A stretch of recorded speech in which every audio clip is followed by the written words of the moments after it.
Hello guys, welcome back to my channel. എടാപ്പ ഈ വരുന്ന ഓഗസ്റ്റ് 4, 5, 6 തീയതികളിൽ കുസാറ്റിൻ്റെ ഫസ്റ്റ് സ്പോട്ട് അഡ്മിഷൻ നടക്കുകയാണ്. സോ ആ സ്പോട്ട് അഡ്മിഷനുമായിട്ട് റിലേറ്റ് ചെയ്ത ഇമ്പോർട്ടൻ്റ് ഇൻസ്ട്രക്ഷനാണ്. എല്ലാവരും ആദ്യം തൊട്ട് അവസാനം വരെ കേൾക്കുക. ഇതിലേതെങ്കിലും ഒരു കാര്യം നിങ്ങൾ മിസ്സാക്കിയാൽ നിങ്ങളുടെ ഇൻ കേസ് നിങ്ങൾക്ക് സ്പോട്ട് അഡ്മിഷന് സീറ്റ് അലോട്ടഡ് ആയിട്ട് കിട്ടിയാൽ പോലും അത് നഷ്ടപ്പെടാനുള്ള നല്ല ചാൻസ് ഉണ്ട്. സോ എല്ലാവരും ആദ്യം തൊട്ട് അവസാനം വരെ കേൾക്കാം. Real-time admissions to various branches of BTech programs are based on the BTech Cat 2025 rank list. എടാ അപ്പം കുറേ പേര് എൻ്റെ അടുത്തൊന്ന് ചോദിച്ചിരുന്നു, റാങ്ക് ലിസ്റ്റിൽ ഇല്ലാത്തവർക്ക് സ്പോട്ട് അഡ്മിഷന് പാർട്ടിസിപ്പേറ്റ് ചെയ്യാൻ പറ്റുമെന്ന്. സോ പറ്റത്തില്ല.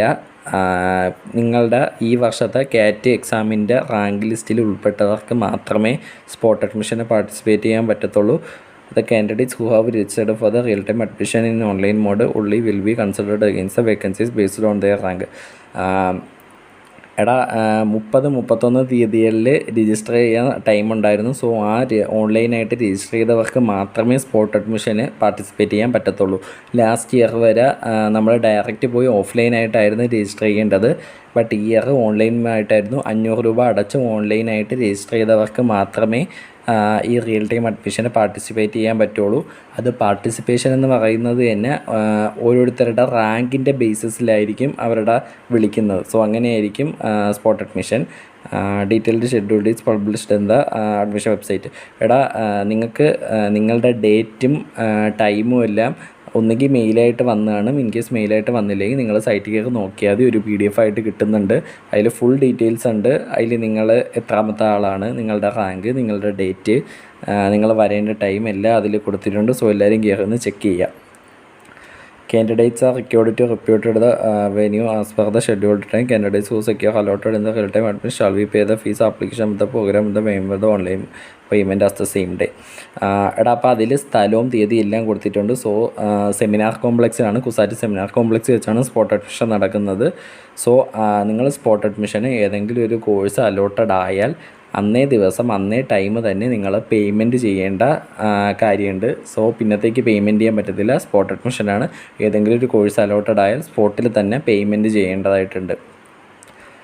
If a candidate fail to pay fee before the stipulated time for the payment of an allotment, his allotment, including previous filing, he cancelled without further information. If the candidate will not permitted to attend the future real-time admission fee. എടാ important ആയിട്ടുള്ള കാര്യമാണ്. നിങ്ങൾക്ക് ഒരു course allotted ആയി ആ ടൈമിൽ നിങ്ങൾക്ക് fees payment ചെയ്യാൻ കഴിഞ്ഞില്ലെങ്കിൽ നിങ്ങളുടെ കോഴ്സ് നിങ്ങൾക്ക് ക്യാൻസലാവുന്നതാണ്. നിങ്ങൾക്ക് അതിന് മുന്നേ ഏതെങ്കിലും ഒരു കോഴ്സ് കിട്ടിയെങ്കിൽ അത് നിങ്ങൾ പേയ്മെൻറ്റ് ചെയ്തിട്ടില്ല എങ്കിൽ അതും ക്യാൻസലാവുന്നതാണ്. അതുമല്ല, നിങ്ങൾ ഇത് പേയ്മെൻറ്റ് ചെയ്യാൻ ക്യാൻസലായ വിഭാഗത്തിലാണ് പെടുന്നതെങ്കിൽ നിങ്ങൾക്ക് ഇനിയുള്ള 2-3 സ്പോട്ട് അഡ്മിഷന് പങ്കെടുക്കാനും കഴിയത്തില്ല. ഇമ്പോർട്ടൻ്റ് കാര്യമാണ്. സോ നിങ്ങൾ സ്പോട്ട് അഡ്മിഷന് പോകുമ്പോൾ കയ്യിൽ ക്യാഷ് എന്തായാലും ഡെഫിനറ്റ്ലി കരുതുക. ഇൻ കേസ് നിങ്ങൾക്കൊരു സീറ്റ് കിട്ടി, നിങ്ങൾക്കത് പേയ്മെൻറ്റ് ചെയ്യാൻ കഴിഞ്ഞിട്ടില്ലെങ്കിൽ നിങ്ങൾക്ക് ഇനിയുള്ള ഫ്യൂച്ചറിലുള്ള 2nd, 3rd സ്പോട്ടിലൊന്നും പാർട്ടിസിപ്പേറ്റ് ചെയ്യാൻ പറ്റത്തില്ല. If the candidates who secure allotment previously and have paid the fees are allotted to the higher fees category, the real time, the fee will pay already paid them the adjusted fee. The new category will need to pay the balance fee only. എടാ പിന്നെ ഒരു കാര്യം എന്ന് വെച്ചാൽ, in case നിങ്ങൾക്ക് real ടൈമിലുള്ള ഒരു course കിട്ടി, നിങ്ങൾക്ക് ഏതെങ്കിലും ഒരു സ്റ്റേറ്റ് മെറിറ്റാണ് കിട്ടിയത്. പക്ഷേ നിങ്ങൾ സ്പോട്ടിൽ വന്ന് ഇതിൽ കൂടെ ഇവൻ നിങ്ങൾക്കൊരു ഈസി സ്റ്റേറ്റ് മെറിറ്റാണ് റിയൽ ടൈമിൽ കിട്ടിയതെന്ന് വെച്ചോ. നിങ്ങളിപ്പോൾ സ്പോട്ടിൽ വന്നപ്പോൾ നിങ്ങൾക്കൊരു CS ഓൾ ഇന്ത്യ മെറിറ്റ് കിട്ടി. സോ നിങ്ങൾ അവിടുത്തെ ബാലൻസ് പേയ്മെൻറ്റ് എന്തായാലും സ്പോട്ടിൽ തന്നെ ചെയ്തിരിക്കണം. അല്ലെങ്കിൽ നിങ്ങൾക്ക് നേരത്തെ കിട്ടിയ ECയും ഇല്ല, ഇപ്പോൾ കിട്ടിയ CS ഇല്ലാത്ത അവസ്ഥയായിപ്പോവും. പിന്നെ നിങ്ങളെ മുൻപോട്ടുള്ള സ്പോട്ട് അഡ്മിഷന് പരിഗണിക്കത്തുമില്ല. സോ നിങ്ങൾ അങ്ങനെ ഒരു ഷിഫ്റ്റ് നടന്നാൽ സ്റ്റേറ്റ് മെറിറ്റിൽ നിന്ന് ഓൾ ഇന്ത്യ മെറിറ്റിലോട്ടോ ഈവൻ യൂണിവേഴ്സിറ്റി അണ്ടർ കോഴ്സുകളുണ്ടല്ലോ അതിൽ നിന്ന് ഓൾ ഇന്ത്യ മെറിറ്റിലോട്ടോ സ്റ്റേറ്റ് മെറിറ്റിലോട്ടോ അങ്ങനെയൊക്കെ ഷിഫ്റ്റ് നടന്നാൽ നിങ്ങൾ ബാലൻസ് ഫീസ് അപ്പോൾ സ്പോട്ടിൽ തന്നെ അടയ്ക്കേണ്ടതാണ്. If there any fee due to the payment of the university as per new allotment, give the payment balance fee accordingly. The candidate reserved allotment due to the low fee category already paid it to a different fees and the refundable candidates shall pay for it through option available in the candidate portal closing the admission process. എടാ പിന്നെ നിങ്ങൾ നേരത്തെ all India മെറിറ്റാണ് allotted ആയത്, ഇപ്പോൾ നിങ്ങൾ സ്പോട്ടിൽ വന്ന് അത് സ്റ്റേറ്റ് മെറിറ്റിലോട്ടായെങ്കിൽ നിങ്ങൾ ബാലൻസ് നിങ്ങളെ ഫീസ് കുറയല്ലേ ചെയ്തത്. സോ നിങ്ങളുടെ ബാലൻസ് ഫീസ് റീഫണ്ടായിട്ട് കിട്ടുകയോ അതോ നെക്സ്റ്റ് സെമ്മിലോട്ട് ആഡാവുകയോ ചെയ്യും. അത് നിങ്ങളുടെ ഇഷ്ടമാണ്. നിങ്ങൾക്കിപ്പോൾ ഇത് അലോട്ട്മെൻറ്റിൽ നിങ്ങൾക്കൊരു ഏതെങ്കിലും ഒരു കോഴ്സ് ഓൾ ഇന്ത്യ മെറിറ്റ് കിട്ടി, ദെൻ നിങ്ങളതിൻ്റെ ഫീ പേയ്മെൻറ്റ് ചെയ്തു, ദെൻ നിങ്ങൾക്ക് അതിൽ സ്പോട്ടിൽ വന്നപ്പോൾ അത് സ്റ്റേറ്റ് മെറിറ്റാണ് കിട്ടിയെങ്കിൽ നിങ്ങൾക്ക് ബാലൻസ് ഫീസ് ഇപ്പോൾ ഈ യൂണിവേഴ്സിറ്റിയുടെ ടൈം 1 മന്തോ 1-2 മന്ത് ടൈം വെച്ചിട്ടുണ്ട്. സോ അതിനുള്ളിൽ നിങ്ങൾക്ക് ബാലൻസ് ഫീസ് കിട്ടുന്നതാണ്. സോ അല്ലെങ്കിൽ നിങ്ങൾക്ക് അടുത്ത സെമ്മിലോട്ടോ വല്ലതും ആഡ് ചെയ്യണമെങ്കിൽ അങ്ങനെയും ചെയ്യാം, നിങ്ങളുടെ ഇഷ്ടമാണ്. If a candidates have cancelled in previous allotment and receive new allotment in the real time admission, the candidates need to pay the required fee again. എടാ ഇതൊരു ഇമ്പോർട്ടൻ്റ് കാര്യമാണ്, നോക്കിക്കോ. നിങ്ങൾക്ക് ഈ റിയൽ ടൈം വരെയുള്ള അലോട്ട്മെൻറ്റിൽ ഏതെങ്കിലും ഒരു കോഴ്സ് കിട്ടി, നിങ്ങളതിൻ്റെ ഡോക്യുമെൻറ്റ് വെരിഫിക്കേഷൻ, പക്ഷേ നിങ്ങൾ ഫീ പേയ്മെൻറ്റ്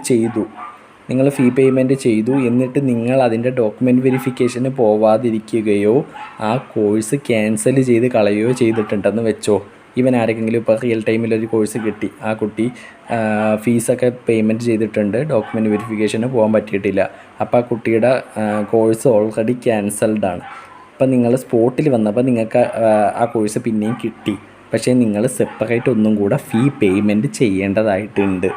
ഈവൻ നിങ്ങൾ നേരത്തെ അടച്ച ഫീസ് നിങ്ങൾക്ക് ആ റീഫണ്ടായിട്ട് കിട്ടുന്നതാണ്. പക്ഷേ നിങ്ങൾ ക്യാൻസലായി വന്നതെങ്കിൽ, പുതിയ കോഴ്സാണ് അലോട്ടഡ് ആയെങ്കിൽ നിങ്ങൾ ഡെഫിനറ്റ്ലി ഫീ പേയ്മെൻറ്റ് ചെയ്യണം ആ സ്പോട്ടിൽ തന്നെ. ഇത് amount due to the candidates against the cancellation will be refunded later. The real time admission schedule detail available on the website. ഈ വെബ്സൈറ്റിൽ കയറിയൊക്കെ നിങ്ങൾക്ക് അറിയുന്നതാണ്. നിങ്ങൾക്കത് ക്യാഷ് പിന്നെ റീഫണ്ടായിട്ട് കിട്ടുന്നതാണ്. How to make online payment. പിന്നെ ഒരു ഇമ്പോർട്ടൻറ്റ് കാര്യം, ഈ ഫീ പേയ്മെൻറ്റ് ചെയ്യാനുള്ളത് ഓൺലൈൻ മോഡായിരിക്കും. സോ ആരും ലിക്വിഡ് മണിയായിട്ട് ക്യാഷ് കൊണ്ടുവരേണ്ട ആവശ്യമില്ല.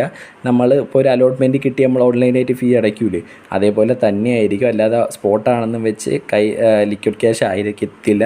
നിങ്ങൾ ഓൺലൈൻ വഴി വേണ്ടിയാണ് ഫീ പേയ്മെൻറ്റ് ചെയ്യാനുള്ളത്. ഫീ പേയ്മെൻറ്റ് ചെയ്യാനുള്ള രീതിയൊക്കെ ഇവിടെ കൊടുത്തിട്ടുണ്ട്. നമ്മൾ കുസാലിന് കാൻഡിഡേറ്റ് ലോഗിൻ കിട്ടി, കാൻഡിഡേറ്റ് ലോഗിൻ ചെയ്ത് നിങ്ങൾ കയറുമ്പോഴത്തേക്ക് നേരത്തെ പോലെ തന്നെ കോഴ്സ് കിട്ടിയെങ്കിൽ അലോട്ടഡ് എന്നും പറഞ്ഞ് കാണിക്കും. സോ അതിൽ കയറി ഫീ പേയ്മെൻറ്റ് ചെയ്താൽ മതി. എല്ലാവരും ഒന്ന് വായിച്ചു നോക്കുമോ. Candidates need to pay the additional fee of PTA Department Development Fund in COSAT Alumni fee. പിന്നെ ഒരു കാര്യം എന്ന് വെച്ചാൽ നിങ്ങൾ ഈ അടയ്ക്കുന്ന സെം ഫീ കൂടാതെ PTA ഫണ്ടും അലുമിനി ഫീയും സംഭവം വരുന്നുണ്ട്. ഞാൻ തിരക്കിയപ്പോഴത്തേക്ക് ഇത് രണ്ടും കൂടി കൂട്ടി ഒരു 6,810 രൂപയാണ് വരുന്നത് total.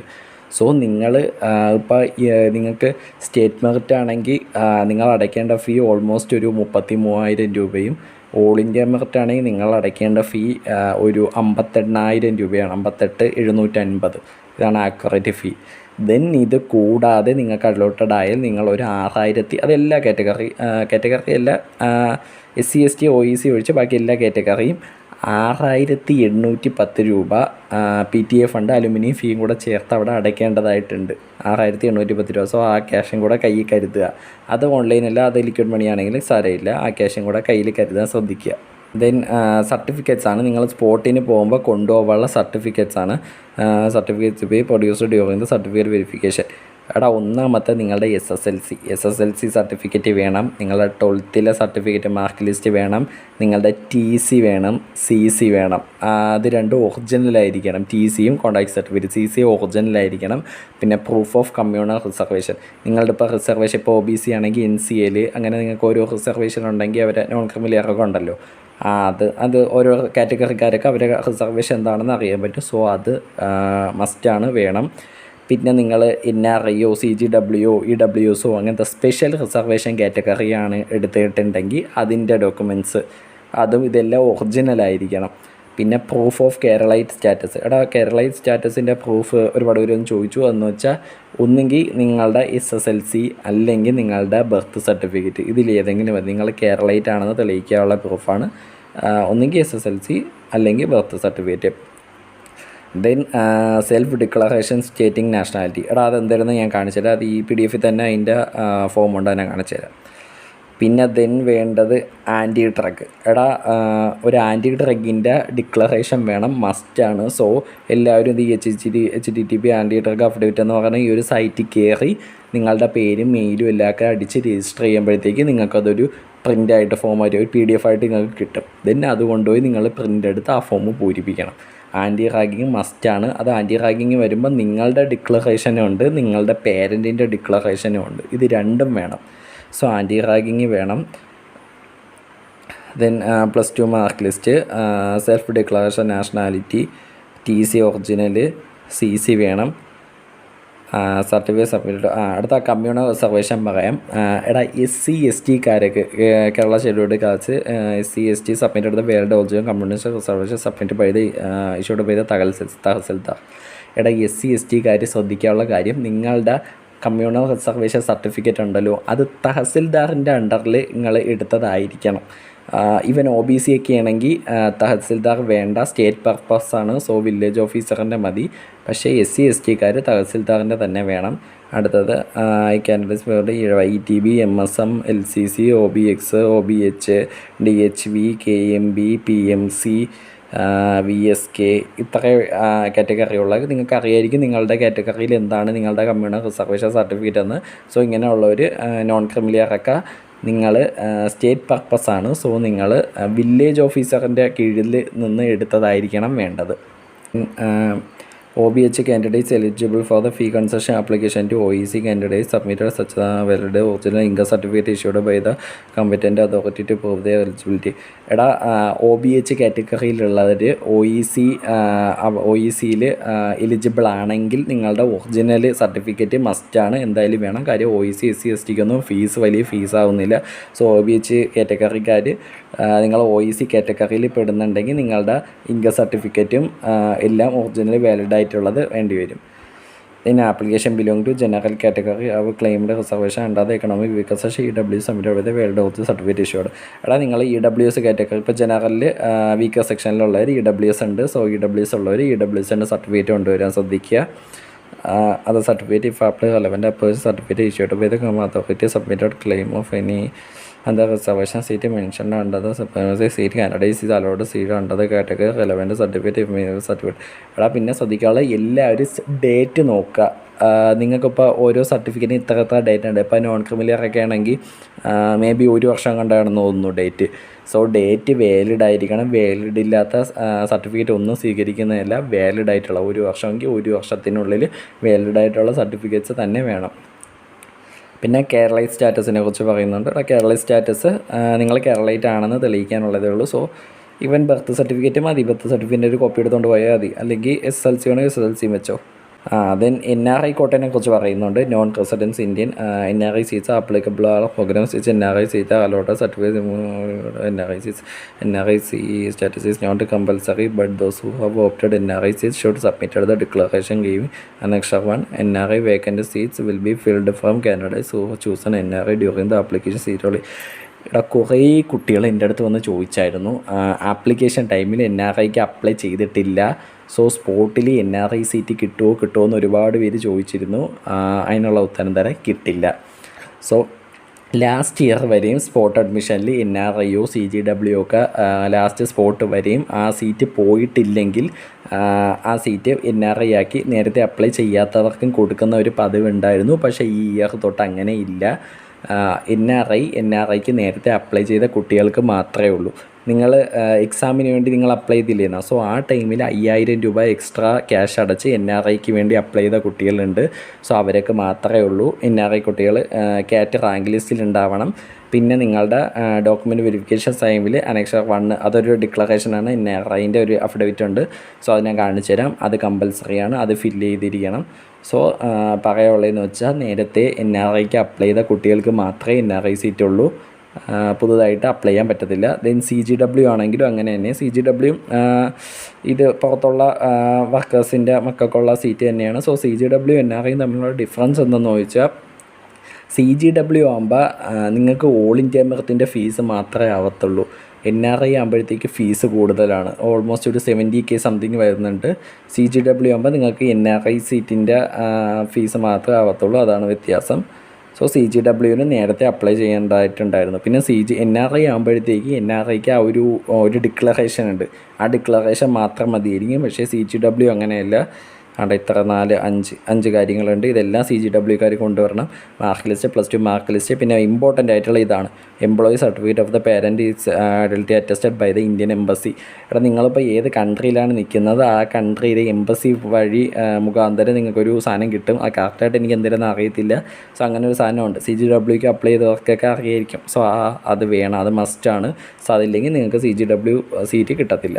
If a candidate fails to submit the required certificate before the stipulated time, his claim for admission to the program under the category claimed by him will be forfeited.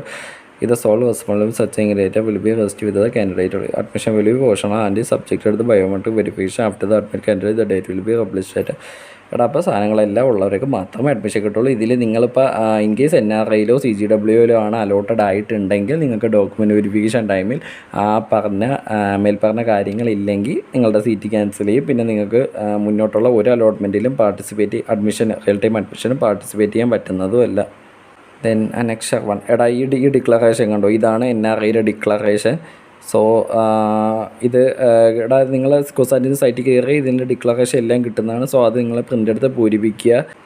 ഇതാണ് മറ്റേ കാൻഡിഡേറ്റ് ഓഫ് നാഷണാലിറ്റീൻ്റെ ഡിക്ലറേഷൻ. ഇത് ഞാൻ നേരത്തെ പറഞ്ഞത്. പിന്നെ anti ഡ്രഗിൻ്റെ നേരത്തെയുള്ള anti drug അല്ലാതെ ഇതുണ്ട്.